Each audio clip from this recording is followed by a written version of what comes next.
সমাপ্তির প্রণয় সপ্তম পর্ব। ঢাকা থেকে রাজশাহীর পথে রওনা করেছে রওনকদের গাড়িটা। সেদিন সিরাত কথা বলে রওনকের সাথে।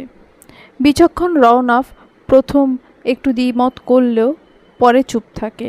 রাতে খাওয়ার শেষে সিরাত ও সায়রা বেগম কথা বলছিল বসার ঘরে। তখন রওনক যায় সারার কাছে। সারা তখন বিছানায় হেডবোর্ডে হেলান দিয়ে বসেছিল, মুখে এক রাশ বিষণ্ণতার ছাপ। রওনক অনুমতি নিয়ে ঘরে প্রবেশ করে। রওনক একটা চেয়ার টেনে বসে বিছানার পাশে। রওনক: রাতের খাবার খেয়েছো? সারা: জি ভাইয়া।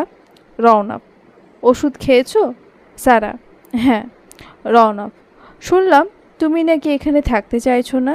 সারা বলল: আসলে ভাইয়া এখানে আটকা জায়গায় আর ভালো লাগছে না। বাড়ির তো খোলামেলা পরিবেশ। রওনক: কিন্তু তোমার তো শরীর ভালো না, এই অবস্থায় এত দূর জার্নি করলে শরীর তো আরও খারাপ করবে। সারা কিছু বলে না, মাথা নিচু রেখে হাত মোচড়ায়। রওনক তা দেখে আর বলে: চাচি বলছিল তুমি নাকি ওষুধ খেতে চাও না। সারা মাথা নামিয়ে রেখেই বলে: খাই তো, মাঝে মাঝে খেতে ইচ্ছে করে না। রওনক: এটা খুব খারাপ কথা। নিয়মিত ওষুধ না খেলে কি রোগ সারবে? প্রতিবার চেক আপে যখন রিপোর্ট একই রকম আসে তখন কি ভালো লাগে? সারা কিছু বলে না। রওনক: তুমি যেতে চাও ঠিক আছে, তবে যদি পরবর্তী রিপোর্ট ভালো হয় তবে, না হলে এখানে এইভাবেই থাকতে হবে, আর রিপোর্ট ভালো করতে হলে নিয়মিত ওষুধ খেতে হবে। সারা মাথা নাড়ে, মানে সে ওষুধ খাবে। পরদিন সকালে সিরাত, সারা, রওনক, নাহিল ঘুরতে যায় কাছের একটা পার্কে। ব্যস্ততার কারণে কারো সেভাবে বের হওয়া হয় না। অনেক দিন পর সারা খোলা আকাশ ঘুরতে এসে তার খুব ভালো লাগছে। খোলা আকাশ, মানুষজন, গাছপালা দেখতে পেয়ে ভীষণ খুশি।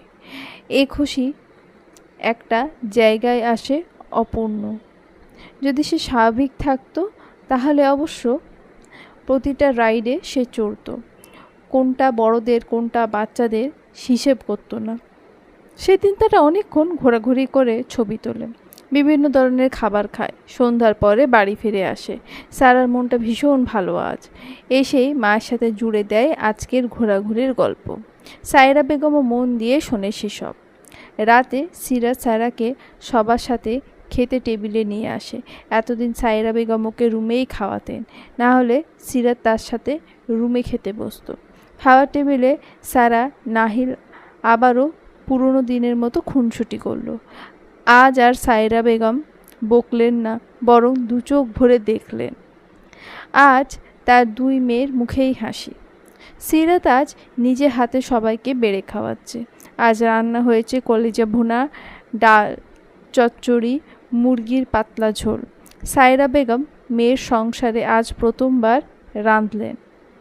সবাই রাতের খাবার বেশ মজা করেই খেয়েছে। খাওয়া দাওয়া শেষে বসার ঘরে বসে আড্ডা দিচ্ছে সবাই। রওনক নিজের ঘরে চলে গিয়েছে। আড্ডার নির্দিষ্ট কোনো প্রসঙ্গ নেই, সবাই পুরনো দিনের আলাপ করছে। এক পর্যায়ে চলে যায় রওনকের প্রথম বিয়ের ঘটনায়। সায়রা বেগম বললেন, যখন রওনক আর নাহিলের মায়ের সম্পর্কের কথা বড় ভাইজান কানে যায়, তার তো সে কি রাগ, সে তো কোনোভাবেই মানবে না। ওইদিকে নাহিলের মায়ের বিয়ে দিয়ে দিচ্ছে বাড়ি থেকে। রওনকও সে মেয়েকে ছাড়া বিয়ে করবে না। এখনই কাউকে কিছু না জানিয়ে মাত্র 22 বছর বয়সেই বিয়ে করে নেয় নাহিলের মাকে। সারা বেশ উৎফুল্লতার সাথে জিজ্ঞেস করে, আম্মু, তখন আমি আর আপু কতটুকু ছিলাম? সায়রা বললেন, তোর বয়স 7 কি 8 হবে, আর সিরাতের 9 বা 10 এই রকম। সারা, তারপর কি হলো? সায়রা বলল, তারপর আর কি, মাস কয়েক যেতেই জানাজানি হয়ে যায়। বড় ভাইজান আর তোর আব্বু ঢাকায় আসে। তারপর সে কি ঝামেলা, মেয়ের বাড়ির লোকেরাও জেনে যায় ততদিনে, কেউ কাউকে মানে না, কত ঝামেলা। এর মাঝে খবর আসে নাহিলের মা গর্ভবতী। কি আর করার, তখন তোর বাপ চাচারা মেনে নেয়। মেয়ে বাড়ি থেকে কোনোভাবেই মানে না। অল্প বয়সী বেকার ছেলের হাতে কেউ মেয়ে দিতে চায়? কিন্তু আমাদের রওনক তো লাখে একটা ছেলে, কত পরিশ্রম করে সংসারটা চালায়, স্ত্রীর সেবা করে। নাহিলের মায়ের সাথে তখন প্রায় কথা হতো। খালি বলতো গর্ভবতী হওয়ার পর রওনক তাকে কোনো কাজেই হাত দিতে দেয় না। সকালে উঠে রান্নাবান্না সেরে খাইয়ে মেডিকেলে নিয়ে যেত। দুজনেই তখন মেডিকেলে পড়ে। আবার ক্লাস শেষে এসে সব কাজ সেরে বিকেলে একটা কোচিং সেন্টারে পড়াতো। সন্ধ্যার পর বাসায় বাসায় গিয়ে টিউশনি করাতো। বাপ চাচার ওপর জেদ ধরে 1 টাকাও নিত না। হাড় ভাঙা পরিশ্রম করে সংসার টিকিয়ে রেখেছিল। এরপর নাহিল হলো। পড়ার চাপ, সংসারের খরচ বেড়ে যায় তখন। এক প্রকার হিমশিম খেত ছেলেটা। তবুও কখনো কারোর কাছে 2 পয়সা চায়নি, কখনো মুখে কষ্ট কিংবা রাগের ছাপ দেখায়নি। সব সময় হাসি খুশি থাকতো। কিন্তু শেষ পর্যন্ত কি হলো আল্লাহ জানে। দুজন আলাদা হয়ে গেল। এরপর দুজন আলাদা হয়ে গেল। ছেলেটাকে কত কষ্টে নিজের কাছে রাখলো। এরপর থেকেই হাসি খুশি ছেলেটা সবার থেকে দূরে চলে গেল। সিরাত এত সময় ধরে চুপ করে শোনে। হৃদয়ের কোনো কোণে হয়তো সূক্ষ্ম চিনচিনে ব্যথা অনুভব হয়। মুখে অদ্ভুত রকমের গম্ভীরতা ছেয়ে যায়। চোখে জ্বালা শুরু হয়। মা বোনকে ঘরে পাঠিয়ে নাহিলকেও পাঠিয়ে দেয় তার বাবার কাছে। নাহিল কোনো বাক্য বাই না করে চলে যায় নিজের ঘরে। রওনক ছেলেকে নিয়ে ঘুম পাড়ায় অনেকক্ষণ হয়ে গেলেও যখন সিরাত আসে না তখন সে ঘরের বাইরে পা রাখে। দেখতে পায় বসার ঘরে চায়ের কাপ হাতে সিরাতকে। এগিয়ে গিয়ে তার সামনে দাঁড়ায়। সিরাতের কোনো হেলদোল নেই, সে নিজের ভাবনায় ব্যস্ত। রওনক গিয়ে সিরাতের পাশ ঘেঁষে বসে। সিরাত পাশে কারোর অস্তিত্ব টের পেয়ে একটু হকচকিয়ে যায়। ঘুরে তাকায় রওনকের দিকে। রওনক তার হাতে চা দেখে বলে, এই রাতে চা নিয়ে বসেছো কেন? সিরাত বলে, একটু মাথা ব্যথা করছিল তাই। রওনক বলে, চোখ মুখ তো লাল হয়ে গেছে, মাথা কি বেশি ব্যথা করছে? ওষুধ দেবো? সিরাত বলে, না, চা খেলেই ঠিক হয়ে যাবে। রওনক বলে, এই মাথা ব্যথা চায়ে কমবে না? কী নিয়ে টেনশন করছো এত? সিরাত বলল, কই তেমন কিছুই না, সারাকে নিয়ে একটু চিন্তা হয় এই আর কি। রওনক বলল, আচ্ছা। সে দেখেছে তখন মেয়েটা ওইসব কথা শুনে কিভাবে অস্থির হয়ে উঠেছিল। তার চোখ অন্য কিছু বলছিল। রওনক বসার ঘরে আসতে গিয়েও তাদের আলোচনা শুনে থেমে যায়। যদিও সায়রা বেগম এমন কাজে সে বেশ অসন্তুষ্ট হয়। মা হয়ে কিভাবে তার স্বামীর আগের সংসারের গল্প মেয়ের কাছে করতে পারে। সেখানে নাহিলও ছিল, তবে সে আটকায় না। এত বছর পর সিরাতের মা তার সাথে একটু স্বাভাবিকভাবে কথা বলছে, এটাই অনেক। আরও একটা বিষয়ের জন্য সে আর এগোয়নি। দরজায় দাঁড়িয়ে পুরো দৃশ্য অবলোকন করে। মাথা নিচু রেখেই বলে, সে আমার অতীত, তাকে ভেবে কষ্ট পাওয়ার কিছু নেই। তুমি আমার বর্তমান, আমার ছেলের সবটা ঘিরেই তুমি। সিরাত তার কথায় দ্বিতীয়বার চমকায়। সে কিভাবে জানলো এ কথা? সে কিছু বলে না। এতদিনে একবারও আমি নিজে থেকে কখনোই নাহিলের মায়ের কথা তোমার সামনে তুলিনি। টুকটাক যা এসেছে তা তোমার ভিন্ন কথা প্রসঙ্গে। কারণ আমি কখনোই চাইনি আমার অতীত তোমাকে কষ্ট দিক, আমার অতীত তোমার বর্তমানকে নষ্ট করে। সিরাত বলে, আমি তেমন কিছুই ভাবছিলাম না। রওনক বলে, আমি জানি তুমি হয়তো মন থেকে এখনও স্বাভাবিক হতে পারছো না, তবে বাঙালি মেয়েরা স্বামীর সাথে অন্য নারীকে জড়িয়ে কোনো কথা হজম করতে পারে না। তুমিও একজন মেয়ে মানুষ, বাকিটা বুঝে নাও। সিরাত বলে, এমন কিছু না। রওনক বলে, যাই হোক, তবে কখনো এটা নিয়ে কষ্ট পাবে না। তার সাথে আমার একটা রঙিন সংসার ছিল। আমি কখনো অস্বীকার করব না যে তার সাথে আমি খারাপ ছিলাম। তবে সে আমার অতীত, বর্তমানে তার কোনো ছাপ নেই, আর আমি পড়তেও দেব না। তাকে আমার সন্তানের মা হিসেবে এখনও সম্মান করি, আর সারা জীবন করব, কারণ তার জন্যই আজ আমি আমার ছেলেকে পেয়েছি। তবে প্রাক্তন হিসেবে তার প্রতি আমার কোনো অনুভূতি নেই, না ভালোবাসা, ঘৃণা বা রাগ। সে এক পর্যায়ে এসে থামে, আবার বলতে শুরু করে, আমার বর্তমান ভবিষ্যৎ সবটা জুড়ে তোমার বসবাস। জানি না তুমি আমাকে কতটুকু অনুভব করো, তবে একজন সঙ্গী হিসেবে আমার তোমাকে নিয়ে যে অনুভূতি আছে তা অস্বীকার করব না। এখন তোমার মনে হতে পারে একটা সময় যাকে ভালোবাসতাম তাকে একবারে মুছে কিভাবে অন্য জনকে জায়গা দিতে পারি। আসলে একে বলে পুরুষ মানুষ। এদের মনের জায়গায় অভাব নেই, তবে প্রত্যেকজনের জায়গা আলাদা আলাদা। রওনক আবার থামে, তারপর বলে, তার প্রতি যে আমার অনুভূতি একদম নেই তা ভুল। আমার জীবনের প্রথম ভালোবাসা ছিল, হয়তো দিনে দিনে তা চাপা পড়েছে, তবে আমি নিশ্চিত তাকে দেখলে, তার কথা শুনলে আজও একটু হলেও আমার হৃদয় কম্পন ধরবে। সিরাত পুরো সময়টা মাথা নিচু করে রাখে, তার চোখ দুটো ছলছল করছে। সেভাবেই বলে, মনে আছে একদিন আমাকে বলেছিলেন আপনার প্রতি আমার সব ধরনের অধিকার আছে। আজ প্রথমবার সেই অধিকার চর্চা করতে চাই। সেই অধিকার থেকে একটা প্রশ্ন করি। রওনকের কপালে কিঞ্চিৎ চিন্তার রেখা দেখা যায়, তবুও কণ্ঠ স্বাভাবিক রেখে বলে, অবশ্যই। সিরাত এবার সরাসরি তাকায় রওনকের দিকে, তাকিয়ে বলে, আমি যতদূর শুনেছি আপনাদের প্রেমের বিয়ে, তাহলে 4 বছরের মাথায় বিচ্ছেদ কেন হলো? রওনকের ধারণা করেছিল সে একদিন না একদিন সিরাতের দিক থেকে এমন একটা প্রশ্নের সম্মুখীন হবে, তবে সেই দিনটা যে আজই তা বুঝতে পারেনি। তবুও নিজেকে সামলে বলে, বনিবনা হয়নি তাই। সিরাত বলে, আপনার চোখ তো ভিন্ন কথা বলছে। রওনক বলে, চোখের ভাষাও পড়তে শিখে গেছো? শুধু স্বামী বলে মানতে পারছো না। সিরাত বলে, কে বলল মানতে পারছি না? এই তো বেশ সংসার করছি, 24 ঘন্টা একসাথে থাকছি।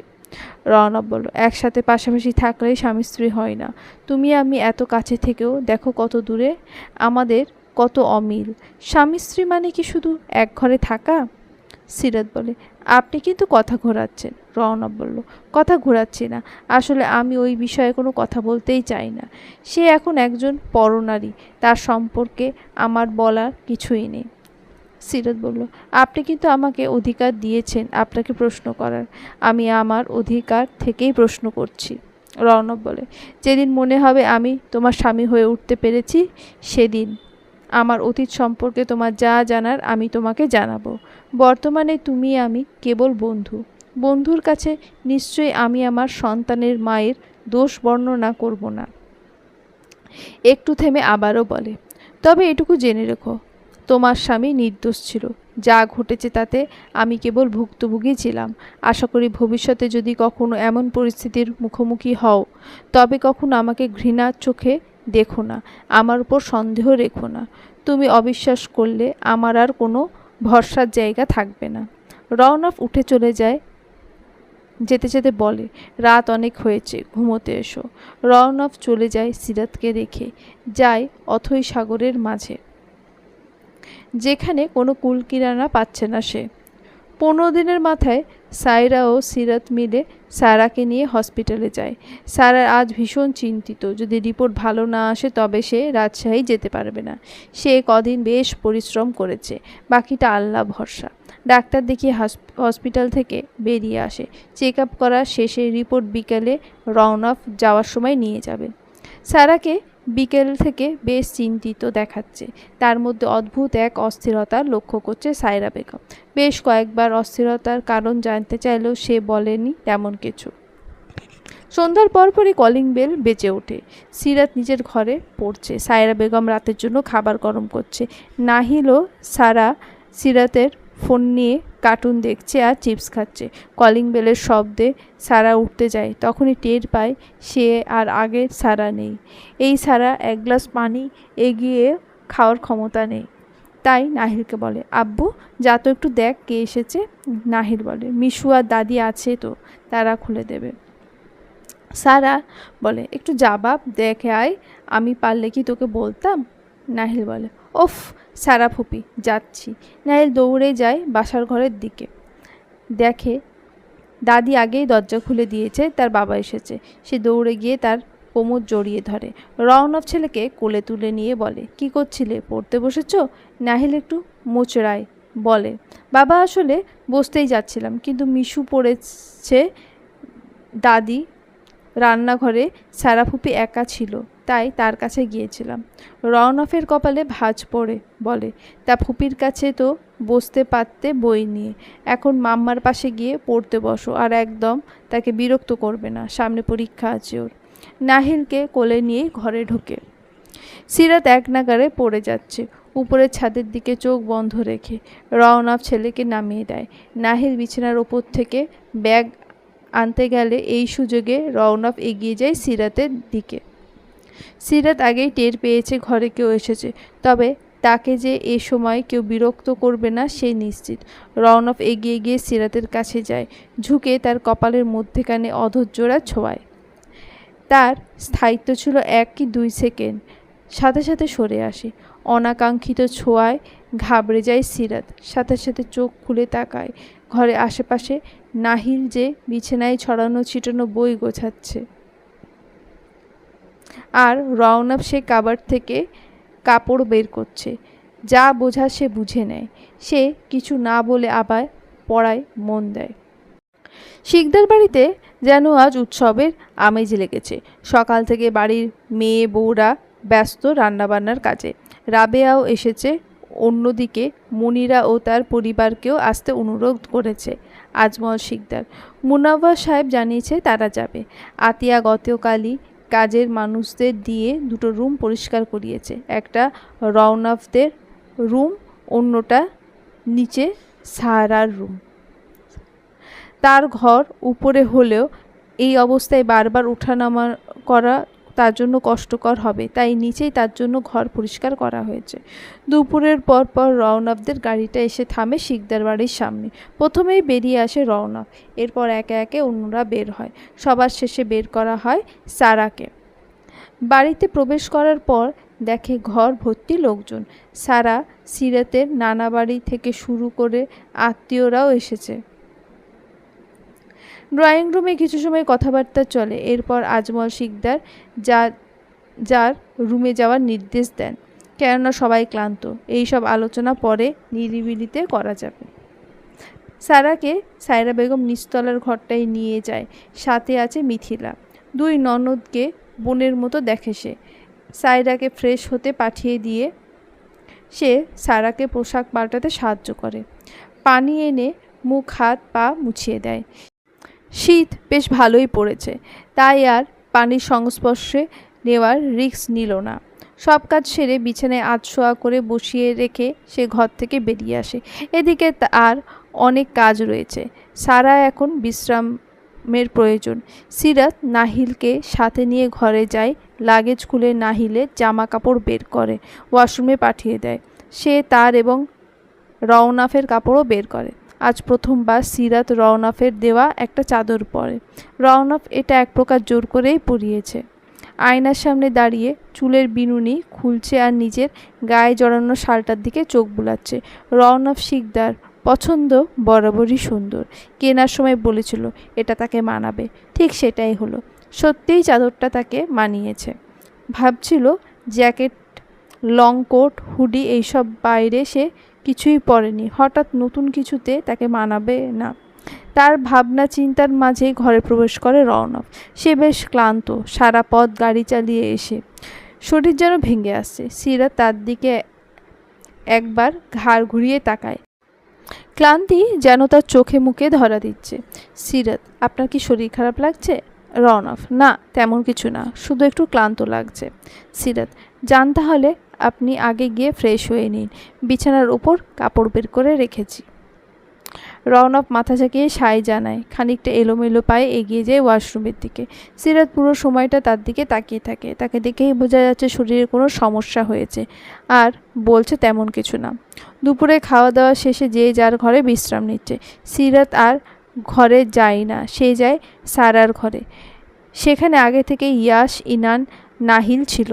তারা 4 জন মিলে আজগুবি গল্প জুড়ে দিয়েছে। সেও যোগ দেয় তাদের সাথে। তাদের আড্ডার মাঝে এসে হাজির হয় রাবেয়া ও মিথিলা। তাদের মধ্যে এখনও সেই ভুল বোঝাবুঝির রেশ রয়ে গেছে, তাই কেউ কারোর সাথে চোখে চোখ রেখে কথা বলছে না। সিরাতই আগ বাড়িয়ে তাদের সাথে কথা বলে, কেননা যা হওয়ার তা হয়ে গেছে। এখন তা ধরে রেখে কি লাভ? তাতে তো আর কিছু পরিবর্তন হবে না। তাকে সহজভাবে কথা বলতে দেখে তারাও আস্তে আস্তে সহজ হয়ে যায়। বিকেলে মনিরা তার পরিবার নিয়ে আসে, মাশরাফিকেও ধরে বেঁধে নিয়ে আসে। সে কোনো মতে আসতে চায়নি। এই পরিবারের মানুষগুলোর সাথে চোখ মেলাতে তার বড়ই কুণ্ঠাবোধ হয়, তাই তো আসতে চায়নি। তবুও বাবা মায়ের জোরাজুরিতে আসতে হয়েছে তাকে। মাশরাফির পায়ের অবস্থা আগের চেয়ে ভালো, এখন স্ক্র্যাচ ছাড়া হাঁটতে পারে, তবে পায়ে কিছুটা টান পড়ে, একটু কষ্ট হয়, তবে সে মানিয়ে নিয়েছে। সন্ধ্যার পর সবাই ছাদে আড্ডা দিচ্ছে। সেখানে উপস্থিত আছে বাড়ির সব ছেলেমেয়েরা, কেবল রওনক ছাড়া। সন্ধ্যার পর থেকে তার আর দেখা পাওয়া যায়নি। সে নিজের ঘরেই আছে। অনেক দিন বাদে এভাবে আড্ডা দিচ্ছে তারা। এখানে সবচেয়ে বেশি মিস করছে যাকে, সে হলো মাহিরা। সারার মনটা এ কারণে বেশ ভার। মাহিরা আর সে সমবয়সী হওয়ায় দুজন সবসময় একসাথেই থাকতো। আজ তার সখী নেই, তাই এই আড্ডায় সে বড়ই উদাসীন। ইশতিয়াক সবাইকে তাড়া দিয়ে নিচে নিয়ে আসে রাতের খাবারের জন্য। রাত বেড়েছে, তার সাথে সাথে ঠান্ডার প্রকোপ বাড়ছে, তাই সবাইকে ডেকে নিয়ে আসে। রাতের খাবার দাবার শেষ করে বাড়ির বড়রা এক জায়গায় হয়ে আলোচনায় বসেছে। আলোচনার বিষয়বস্তু হলো মাহিরা। তার মৃত্যুর পর মাশরাফি ও সারা অসুস্থতার কারণে মাহিরার উদ্দেশ্যে কিছুই করা হয়নি। আজমল বলে, দেখো মুনব্বর, মিলাদ দেওয়া তো বেদায়াত, আর একজন মানুষের মৃত্যু তো সুখের কিছু নয় যে আত্মীয় স্বজন পাড়া প্রতিবেশী দাওয়াত করে আয়োজন করে খাওয়াবে। ইশতিয়াক বলে, খাইয়েও কোনো লাভ নেই, তারা দোয়া তো দূরে, খাবারের সমালোচনাটাই বেশি করবে। কে ভাগে পায়নি, কোন তরকারিতে লবণ বেশি কোনটায় কম, এইসব ধরে বেড়াবে। আরাফাত বলে, এর চেয়ে গরিব মুসকিনদের খাওয়ানোটাই উত্তম। আজমল বলে, এটা তুমি ঠিক বলেছ, তবে আমি ভাবছি শুধু না খাইয়ে কিছু দানও করা উচিত। মুনাব্বার বলে, হ্যাঁ ভাইজান, আমিও ভাবছি যদি কয়েকটা এতিমখানা, হাফিজে মাদ্রাসায় খাওয়ানো যায়, সাথে তাদের প্রয়োজনীয় জিনিস দেওয়া যায়, তাহলে তাদেরও উপকার হবে, আর যতদিন সেইগুলো ব্যবহার করে তারা উপকৃত হবে, ততদিন আমার মেয়েটার জন্য দোয়া করবে। আজমল বলে, এটা ভালো বলেছ, তাহলে এই কথাই থাকুক, বাকিটা ছেলেদের সাথে আলোচনা করে সিদ্ধান্ত নেওয়া উচিত। ওরা গিয়ে দেখে আসলে মাদ্রাসাগুলোতে কি লাগবে কি লাগবে না, তাদের সাথে কথাও বলে আসবে না হয়। কি বলো মুনাব্বার? মুনাব্বার বলে, ঠিকই বলেছেন ভাইজান, কাল তাহলে আপনি ওদের সাথে এই বিষয়ে আলোচনা করেন, যত দ্রুত পারা যায় কাজটা সেরে ফেলা দরকার। আজমল বলে, আচ্ছা এবার যাও, যে যার ঘরে, রাত হয়েছে অনেক। তাদের আলোচনার সমাপ্তি ঘটে এখানে। অন্যদিকে সিরাত বেশ রাত পর্যন্ত সারার ঘরে গল্প করে রাবিয়া, মিথিলা, আতিয়ার সঙ্গে। তাদের কথাবার্তার মূল বিষয়ই ছিল অ্যাক্সিডেন্ট। ব্যথিত মনে যে যার ঘরে চলে যায়। নাহিরাজ অনেক দিন পর তার দাদুর সাথে শুয়েছে। তার দাদা একটু রাগী হলেও তাকে অনেক ভালোবাসে। এই যে যত সময় জেগে থাকবে তত সময় তাকে অনেক গল্প শোনায়। তার বাবা ছোটোবেলার গল্প, তার ছোটোবেলার গল্প, বাড়ির সবার গল্পই সে মোটামুটি শুনে ফেলেছে। গম্ভীর আজমল শিকদার যেন নাতির কাছে এলে বাচ্চা হয়ে যায়। দুজনে বেশ খুনসুটি করে। আজমল শিকদারের এই দিকটা হয়তো বাড়ির সকলেরই অজানা, কেবল নাহিদই জানে তা। সিরাত ঘরে এসে দেখে রওনক মোটা একটা কম্বল মাথা থেকে পা পর্যন্ত টেনে কাত হয়ে শুয়ে আছে। ঘুমিয়েছে কিনা বোঝা যাচ্ছে না। সে একবার ভাবে একবার ডাক দেবে, আবার কি মনে করে আর ডাকে না। রাতে কাজ ছেড়ে লাইট অফ করে বিছানায় উঠে আসে। কাবার থেকে আর একটা পাতলা কম্বল এনে জড়িয়ে শুতে যাবে, তখনই পাশ থেকে একটা জড়ানো কণ্ঠ ভেসে আসে, মাথাটা একটু টিপে দিবে। সিরাত তার কথা স্পষ্টভাবে বুঝে না। সে তার দিকে এগিয়ে গিয়ে জিজ্ঞেস করে, কি বলছেন, শরীর খারাপ লাগছে আপনার? সে তার মুখের উপর থেকে কম্বলটা সরিয়ে কপালে হাত ছোঁয়ায়, সাথে সাথে হাত সরিয়ে নেয়। শরীর গরম আগুন হয়ে আছে। দুপুরে তাকে দেখে সে কিছু হলেও আন্দাজ করেছিল। দুপুরে কোনো রকমে কয়টা খেয়ে যে রুমে ঢুকেছে আর বের হয়নি। সবার সাথে থেকে সিরাত ভুলেই বসেছিল তার কথা। মনে মনে নিজেকে বেশ কয়েকটা গালি দিল। লোকটা তার কত খেয়াল রাখে, আর সে কি করলো? এই যে লোকটা রাতে খায়নি, দুপুর থেকে ঘর থেকে বেরোয়নি একবারও, তো একটু খোঁজও নিতে পারতো। রওনক আবারও বলল, দাও না মাথাটা টিপে, মাথাটা খুব ব্যথা করছে। সিরাতের সম্বিত ফেরে। সে তাড়াহুড়ো করে ঘুরে এগিয়ে যায় তার কাছে, প্রায় শরীর ছুঁই ছুঁই হয়ে পা মেলে বসে, হাত দুটো এগিয়ে নেয় মাথার দিকে, আলতো হাতে কপালে এক মাথা থেকে আরেক মাথা টিপে দিতে থাকে 2 হাতে। চুলগুলো একটু টেনে দাও। সিরাত এবার চুলগুলোও টেনে দেয়, তবে বেশ আলতোভাবে। ভাবে জ্বর হলে পুরো শরীরে ব্যথা করে তার, তাই সবার হয়তো করে। এই ভেবে আস্তে আস্তে টেনে দেয়। রওনক বেশ বিরক্ত হয় তার কাজে, বলে, চুল টানতে বলেছি, ঘুম পাড়াতে বলিনি, জোরে জোরে টানো। সিরাত এবার জোরে জোরে চুল টেনে দেয়। আরাম পেয়ে রওনক মাথার নিচের বালিশ টেনে এনে সিরাতের কোলে রাখে এবং তাতে নিজের মাথাটা রাখে। সিরাত তার কাজে একটু চমকায়, তবে কিছু বলে না। সে তার কাজ অব্যাহত রাখে। বেশ কিছু সময় পর রওনকের সাড়া পায় না। ভাবে হয়তো ঘুমিয়ে পড়ছে, তাই পাশ থেকে আর একটা বালিশ নিয়ে পাশে রেখে রওনকের মাথাটা আস্তে করে তুলে নেয়। বিছানায় তুলে রাখতে যাবে, তখনই রওনক এক হাতে পেছন থেকে সিরাতের কোমর জড়িয়ে ধরে। সিরাত কেঁপে ওঠে, মাথা ছেড়ে দেয়। এতে রওনক বেশ ব্যথাও পায়। মুখ থেকে উচ্চারিত হয় ব্যথাতুর আওয়াজ। কোথায় যাচ্ছ? সিরাত আমতা আমতা করে বলে, একটু জলপট্টি দেবো ভাবছি, তাই পানি আর বাটি আনতে যাচ্ছিলাম। রওনক বলল, কোথাও যেও না, কাছেই থেকো। সিরাত বলল, আপনার তো অনেক জ্বর, শরীর পুড়ে যাচ্ছে, একটু জলপট্টি দিলে আরাম লাগবে। রওনক বলে, এভাবে আমি বেশ আরাম পাচ্ছি। সিরাত 5 মিনিট সময় দেন, আমি যাবো আর আসবো। রওনক যেন নাছোড় বান্দা, মুখে বিরক্তি ফুটিয়ে বলে, না। সিরাত বারবার জোরাজুরি করাতে রওনক অনিচ্ছা সত্ত্বেও ছেড়ে দেয়। সিরাত উঠে ঘরের বাইরে যায়। 5 থেকে 7 মিনিটের মাথায় বাটিতে পানি আর একটা কাপড় নিয়ে প্লেটে খাবার নিয়ে হাজির হয় রুমে। খাবার প্লেটটা পাশের ছোট্ট টেবিলে রেখে রওনকের এক পাশে বসে কাপড় ভিজিয়ে কপালে দেয়। বেশ অনেকটা সময় ধরে জলপট্টি দেয়। সিরাত হঠাৎ করে এমন ভয়াবহ জ্বর বাঁধালেন কি করে? রওনক বলল, জানি না, হঠাৎই হয়ে গেল। সিরাত বলে, এই জ্বর হঠাৎ করে আসেনি, পূর্ব পরিকল্পনা করে এসেছে। শীত পড়েছে থেকে তো দেখলাম না একটা মোটা কাপড় পরতে, ফুল হাতা গেঞ্জি পরে ঘোরেন। এতে যে শুধু জ্বর এসেছে, এটা আপনার কপাল। যদি জ্বরের ভাই ব্রাদার্স সাথে নিয়ে আসতো তখন শিক্ষা হতো। রওনক বলল, কেন, শুধু জ্বর এসেছে বলে কি তোমার কষ্ট হচ্ছে? ভাই ব্রাদার্স নিয়ে এলে খুশি হতে? সিরাত বলল, অবশ্যই হতাম। জ্বরে সপ্তাহ 2 পড়ে থাকলে যদি আপনার শিক্ষা হয়। সারাদিন ছেলের ওপর আমার ওপর একটা হুকুম জারি করেন, নিজের বেলায় 16 আনা মাফ। কেউ আপনার উপর হুকুম চালায় না বলেই আপনি নষ্ট হয়ে যাচ্ছেন। রওনক বলে, আমি নষ্ট হয়ে যাচ্ছি? অবাক হয়ে প্রশ্ন করে। সিরাত বলে, তাছাড়া কি, নিজের দিকে কোনো খেয়াল দেন? যদি কারোর হুকুমে চলা লাগতো তাহলে আমার আর নাহিলের মতো সোজা হয়ে যেতেন। রওনক বলে, তুমি আছো তো, তুমি চালাও হুকুম, আমি বাধ্য স্বামীর ন্যায় সব মেনে নেব। এতে যেন সিরাত খানিকটা লজ্জা পেল। সে আর কথা বাড়ায় না, কপালে হাত দিয়ে দেখে কিছুটা সহনীয়। এবার সে কাপড় সরিয়ে বাটিতে রাখে, খাবারের প্লেটটা হাতে নেয়। সিরাত একটু উঠে হেডবোর্ডে হেলান দিয়ে বসতে পারবেন? রওনক চোখ খুলে তার দিকে তাকায়, চোখগুলো বেশ লাল। রওনক বলে, খাবো না। সিরাত বলে, অল্প এনেছি, খেয়ে নিন, খেয়ে ওষুধ খেলে দ্রুত সেরে উঠবেন। রওনক বলে, মুখে কিছু ভালো লাগছে না, তিতা হয়ে আছে, রেখে এসো খাবার। সিরাত বলে, এই আপনি না বললেন আমার কথা শুনবেন, তাহলে শুনছেন না কেন? চোখ বন্ধ রেখেই বলে, তুমি কি কথাটা সিরিয়াসলি নিয়ে নিয়েছো? সিরাত, আপনি মানুষটা আসলে নষ্ট। প্লেট রেখে ওয়াশরুমে চলে যায়। হাত ধুয়ে বেরিয়ে আসে সিরাত।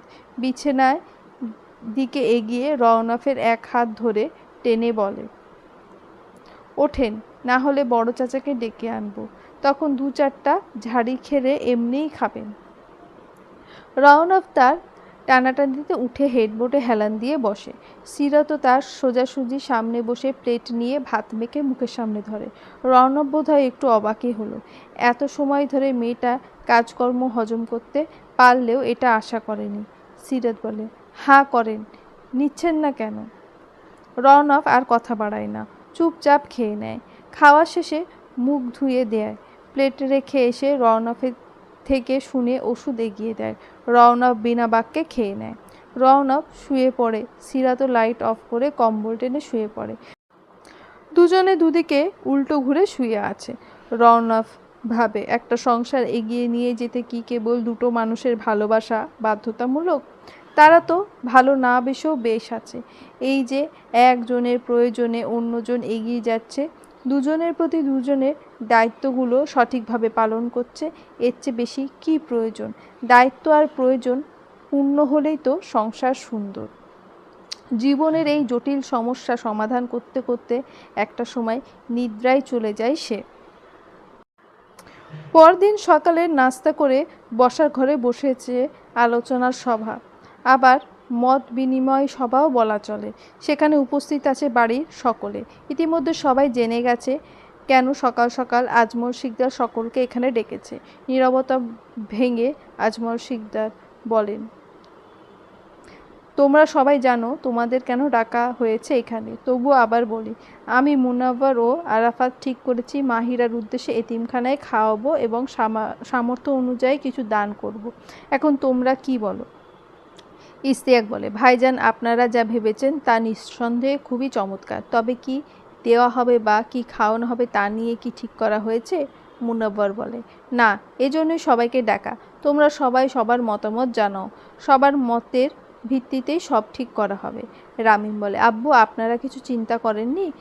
আপনারা মুরব্বী মানুষ, এইসব বিষয়ে জানা শোনা ভালো। আপনারা বলুন, যদি কিছু কম বেশি করতে হয় সেটা নয় আমরা করব। মাশরাফি, জি আব্বু, আমরা সব অ্যারেঞ্জমেন্ট করে নেব, আপনারা বলুন।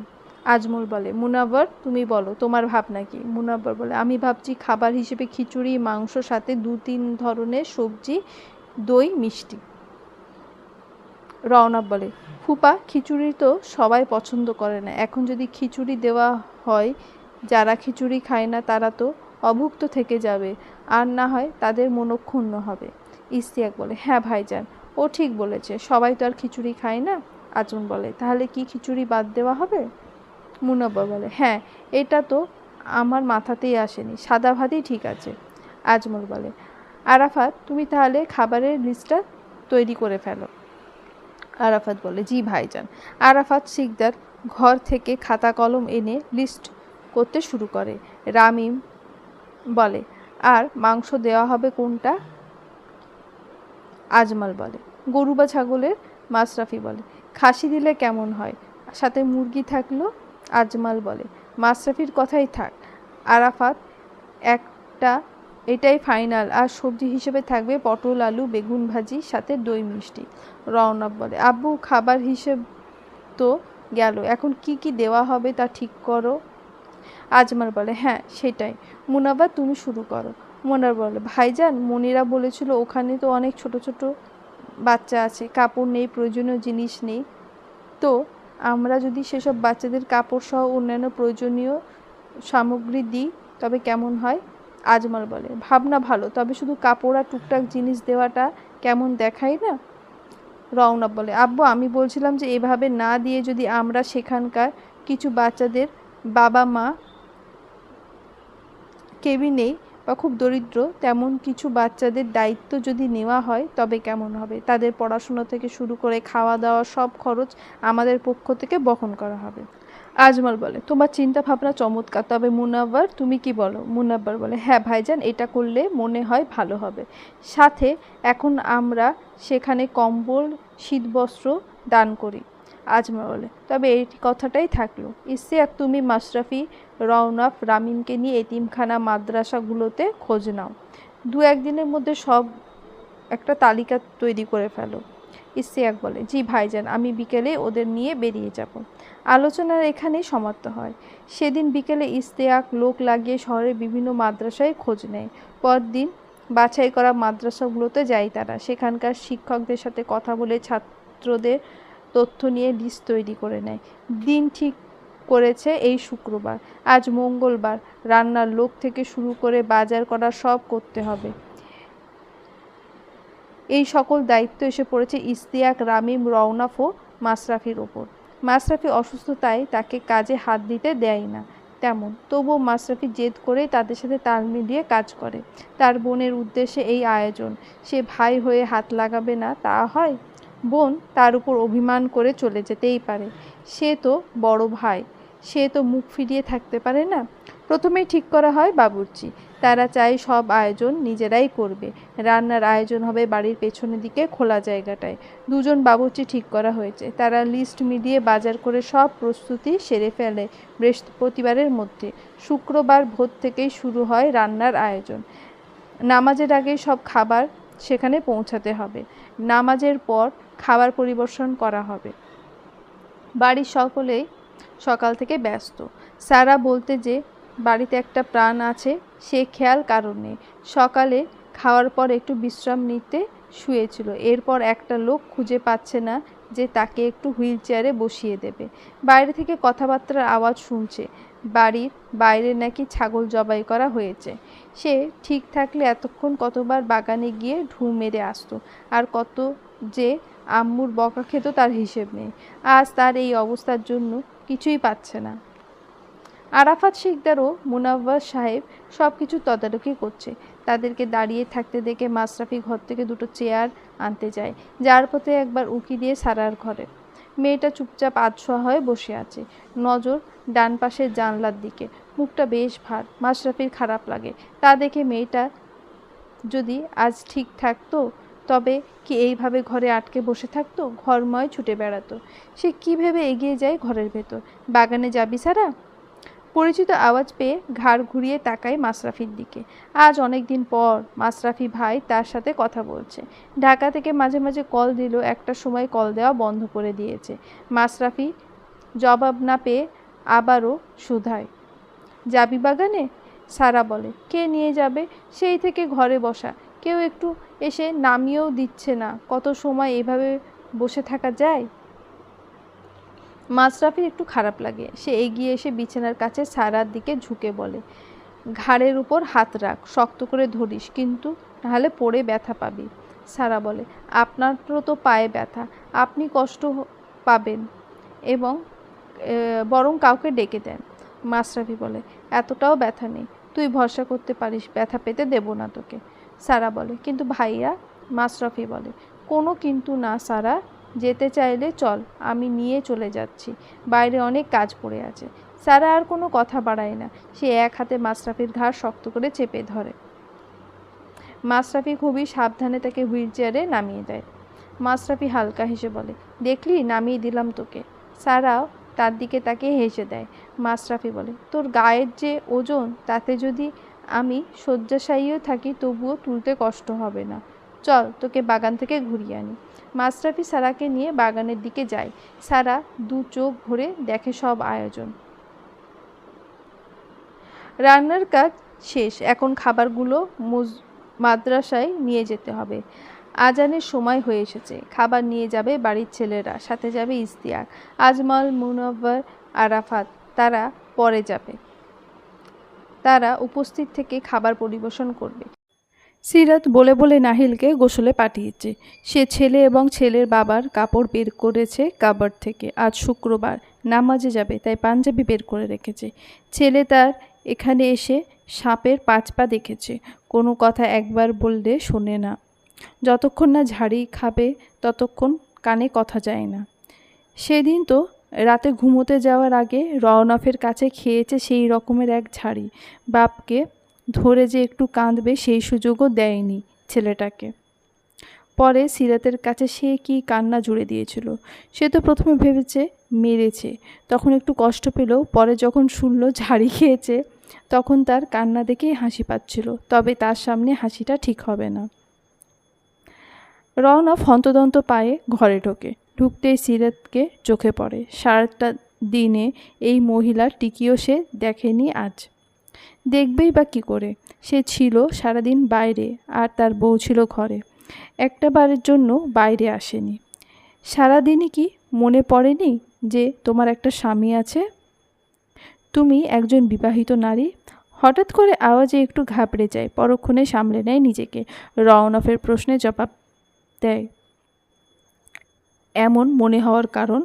যেভাবে এড়িয়ে এড়িয়ে চলছো তাতে দেখে তো মনে হয় না আমরা একে অপরকে চিনি। সিরাত বলে, আচ্ছা, সমস্যা তাহলে এখানে? তা এখন পরিচিতি মনে করাতে কি করতে হবে? রওনক বলে, তেমন কিছু না, একটু জড়িয়ে টড়িয়ে ধরলে বুঝে যাব যে তুমি ভোলোনি। হঠাৎ এমন আবদারে সিরাত ভ্যাবাচাকা খেয়ে যায়। এমন সময় এমন কথাটা সে আশা করেনি। রওনক বলল, কি হলো, শুনতে পাওনি? সিরাত বলল, শুনেছি, তবে জবাব দিতে আগ্রহী নয়। রওনক বলল, তোমাকে তো ভালো ভেবেছিলাম, তুমি তো দেখছি চরম বেয়াদব। স্বামীর মুখের ওপর এমন না করা, ছি। সিরাত বলে, আমি কি বলেছিলাম আমাকে ভালো ভাববেন? কথা না বাড়িয়ে ফ্যানের নিচে বসেন। ঘেমে নিয়ে তো একাকার অবস্থা। নাহিল গোসলে গেছে, ও বের হলে আপনি যাবেন। রওনক বলে, আমার কথা না ভেবে নিজের কাজ করো, এখন সময় নেই, তাই তোমার কথার জবাবটা দিলাম না। রাত আসতে দাও শুধু, তারপর দেখো। সিরাত তাকে খুব একটা পাত্তা দেয় না। সে ঘর থেকে বেরিয়ে আসে। লোকটা দিন দিন কেমন যেন হয়ে যাচ্ছে। আগে এমন ছিল না, হবে নাই বা কেন? বিয়ে করা স্ত্রী তার, তার কাছে আদর আবদার তো থাকবেই। কতদিনই বা দূরত্ব বজায় রেখে চলবে? তবুও সিরাত চেয়েও সহজ হতে পারছে না। বলে না, মেয়ে মানুষের লাজ বেশি, তেমনই হয়েছে তার ক্ষেত্রে। রওনক কাছে আসলেই লজ্জা অস্বস্তি যেন ঘিরে ধরে তাকে। নাহিল বের হয়ে আসে বাবাকে বিছানার ওপর টান টান হয়ে শুয়ে থাকতে দেখে গুটি গুটি পায়ে বিছানায় উঠে। রওনক সবই টের পাচ্ছে। ছেলে ভেবেছে সে ঘুমিয়ে পড়েছে। সে ঘুম নয়, ক্লান্তিতে শরীর ঝিমিয়ে পড়েছে কেবল। নাহিল বিছানায় উঠে সোজা রওনকের পেটের ওপর উঠে গলা জড়িয়ে তার ওপর শুয়ে পড়ে, মাথায় গালে হাত বুলায়। রওনক তার মাথায় হাত বুলিয়ে দেয়। হঠাৎ এত আদর মতলব কি শুনি? নাহিল বলে, বাবা আমি তোমার। রওনক বলে, ওখানে যাওয়ার কথা বাদে যা খুশি বলো। নাহিল বলে, প্লিজ বাবা। রওনক বলে, ওখানে অনেক মানুষ থাকবে বাবা, সেখানে গিয়ে কাজের মাঝে তোমার দিকে খেয়াল দিতে পারবো না। তুমি বাসায় সবার সাথে থেকো, আম্মা আছে তো, ছোট দাদি থাকবে, তোমার কাকিয়া ফুপিরা তো আছে। নাহিল বলে, বাবা আমি তো ছোট নেই, আর তাছাড়া ইয়াসও তো যাচ্ছে। রওনক বলে, কোনো কথা না নাহিল, পরে একদিন তোমাকে নিয়ে যাব। নাহিল মন খারাপ করে রওনকের বুকে মুখ গুজে পড়ে থাকে। রওনক বুঝতে পারে ছেলের মন খারাপ হয়েছে, কিন্তু কিছুই করার নেই। সেখানে নিয়ে গেলে সে কোনো কাজে মন দিতে পারবে না। ওকে নিয়ে যান না সাথে করে, ছেলেটা কেমন মন খারাপ করে আছে। আপনারা চলে গেলে সারা বেলা এভাবে মন খারাপ করেই বসে থাকবে। রওনক মাথা তুলে তাকায় তার দিকে। সিরাত পুনরায় বলে, ও কোনো দুষ্টুমি করবে না, নাহিল বাবার সাথেই থাকবে, তাই না সোনা? নাহিল বাবার বুকে মুখ গুজে রেখে উপর নিচে মাথা নাড়ায়, মানে সে সিরাত যা বলেছে ঠিক তাই করবে। তুমি আর ওকে উস্কিও না, কিছু সময় পর এমনি ঠিক হয়ে যাবে। সিরাত একটু রাগ হয়। সে বলে, এমন করছেন কেন? ও তো বলেছে ও আপনার সাথে সাথেই থাকবে, সবাই যাচ্ছে, ও একা বাড়িতে থেকে কি করবে? রওনক বলে, তুমি বুঝতে পারছো না বিষয়টা। সিরাত এবার সত্যিই রেগে যায়। এতবার করে বলেছে নিলে কি সমস্যা? বাবা চাচারা রয়েছে, এত মানুষ মিলে একটা ছেলেকে দেখে রাখতে পারবে না? সে বিছানার দিকে ঝুঁকে নাহিলের হাত ধরে টেনে বলে, শোন আব্বু, তোর ওখানে যাওয়ার দরকার নেই, সবাই গেলে তুই আমি ঘুরতে যাব, উঠে আয়। সে ওঠে না। তার বাবার গলাটা আরও একটু শক্ত করে আঁকড়ে ধরে। তার মন ভীষণ খারাপ হয়েছে, তাই তো অভ্যাসগতভাবে বাবার বুকেই পড়ে রইল। ছেলে আর বউয়ের রাগ অভিমান দেখে রওনক বাধ্য হয়ে রাজি হয়ে যায়। নাহিল যখনই শুনেছে তাকে নিয়ে যাবে, সে খুশিতে বাবাকে জাপটে ধরে, মনে হয় শখানেক চুমু খেয়েছে। রওনকের ঠোঁটে এক তৃপ্তির হাসি। অন্যদিকে সিরাত মুগ্ধ নয়নে বাবা ছেলের এই আদুরে মুহূর্ত উপভোগ করে। সিরাত বলে, জড়াজড়ি শেষ হলে এবার ওঠো বাপ, তোর বাপকে গোসলে যেতে দে, নামাজে যেতে হবে তো। সিরাতের কথায় নাহিল রওনককে ছেড়ে উঠে পড়ে ফটাফট পাঞ্জাবি টুপি পরে রেডি হয়ে নেয়। এদিকে রওনকও গোসল করে তৈরি হয়ে বেরিয়ে পড়ে মাদ্রাসার উদ্দেশ্যে। সেখানে খাবার পৌঁছে নামাজ শেষ করে সকল শিশুদের মাঝে খাবার পরিবেশন করে। সকলে তৃপ্ত সহকারে খায়। মুনাব্বর সাহেব চোখে জল নিয়ে সেই দৃশ্য দেখে, অন্যদিকে মাশরাফি সেই দৃশ্য দেখে কোথাও একটা চলে গিয়েছে। পুরো সময় আর তাকে কোথাও দেখা যায়নি। মাদ্রাসায় 4টা ফ্যান দেওয়া হয়েছে, সাথে কম্বল, শীতবস্ত্র। সকল কাজ শেষ করে ফিরতে ফিরতে বেশ রাত হয়ে যায়। 8টার মধ্যে সকলে বাড়ি ফিরলেও রওনক যায় অন্য কোথাও। শেখ বাড়ির বাগানের এক কোণে বসে আছে মাশরাফি, সামনেই পরিষ্কার একখানা কবর। এটা আর কারণ নয়, সকলে আদরের মাহিরার। মাশরাফি বলে, জানিস বাচ্চাগুলো কত তৃপ্তি সহকারে খাবার খেয়েছে। ওরা সবাই তোর জন্য দোয়া করবে। আমি সবাইকে বলেছি আমার বোনটার জন্য সবাই যেন দোয়া করে। আজ কতগুলো দিন হয়ে গেল তুই নাই, তোর কি একটুও মনে পড়ে না আমাদের কথা? এমন অনেক কথা বলে সে, কিন্তু কোনো জবাব আসে না। হঠাৎই ঘাড়ে হাত রাখে কেউ। পেছন ঘুরে দেখে ব্যক্তিটি রওনক। রওনককে এক নজর দেখে আবারও ঘুরে বসে। রওনকও তার পাশে ঘাসের ওপর বসে। মাশরাফি তার দিকে না তাকিয়েই বলে, তুমি আবার আসতে গেলে কেন ভাইয়া? রওনক বলে, বাসায় চল, সেই দুপুরের পর পড়ে আছি সেখানে, কত বাজে খেয়াল আছে? মাশরাফি বলে, আজ বাড়িতেই থাকবো ভাই, তুমি যাও। রওনক বলে, মার খাবি একদম। তোকে না দেখে ফুপা কতবার জিজ্ঞেস করেছে তোর কথা। জানিস এখানে তোকে এভাবে বসে থাকতে দেখলে মাহিরা বুঝির খুব ভালো লাগে। মাশরাফি বলে, ও অভিমান করেছে ভাই, আমি তো ওর অভিমান ভাঙতে বসে আছি। রওনক বলে, ও আর নেই আমাদের মাঝে, এটা মানতে হবে তোকে। আর কে বলেছে ও তোর উপর অভিমান করে আছে? মাশরাফি ভেজা চোখে জবাব দেয়, এটাই তো মানতে পারছি না ভাই। আমার ভুলে আমার ফুলটা চলে গেল। কত অভিযোগ, কত অভিমান করেছে তুমি জানো ভাই। ও আমাকে শেষবার ওকে একটু দেখতেও দেয়নি। রওনক বলে, ও কোনো অভিযোগ করেনি, ও শেষ সময় পর্যন্ত তোকে খুঁজেছে, বারবার বলেছে ভাই যেন নিজেকে দোষারোপ না করে। এটা আমাদের ভাগ্যে ছিল, তাই হয়েছে। ও তোকে দোষারোপ করতে নিষেধ করেছে, আর তুই ওর শেষ কথাটা অমান্য করে সমানে দোষ দিয়ে যাচ্ছিস নিজেকে। ও তো তোকে ভালোবাসে, ও কিভাবে তোর ওপর অভিমান করে থাকবে? মাশরাফি একটা সময় ভেঙে পড়ে। রওনক দু হাতে তাকে জড়িয়ে নেয়, বুঝিয়ে সুঝিয়ে বাড়িতে নিয়ে যায়। তখন রাত প্রায় 10টা। বাড়িতে গিয়ে খেয়ে দিয়ে রুমে আসে, এসে দেখে সিরাত পড়ছে। সিরাত তাকে দেখে বলে, এত রাত অবধি ছিলেন কোথায়? সবাই তো 8টার মধ্যেই চলে এসেছে। মাশরাফিদের বাড়ি গিয়েছিলাম ওকে আনার জন্য। সিরাত তাকে আর কোনো প্রশ্ন করে না।